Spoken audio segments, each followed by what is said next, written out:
तिला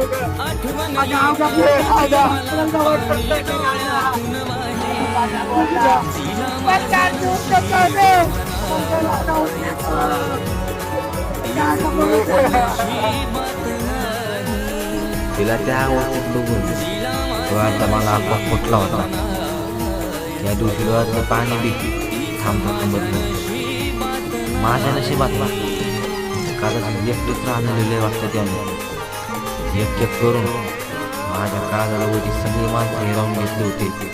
आणि आता हे राधा परत एकदा मी एकटाच राहिलो. देवा, जशी माझी सगळी माणसं तुझ्याजवळ घेऊन गेलास ना, तसं मला बी त्यांच्या घेऊन जा, म्हणजे मला बरं वाटेल. आणि मी माझ्या माणसाचं आणि मी त्यांच्यात असलो ना, तर आता माझ्या काळजावर होणारे धाव ते तरी व्हायचे नाही.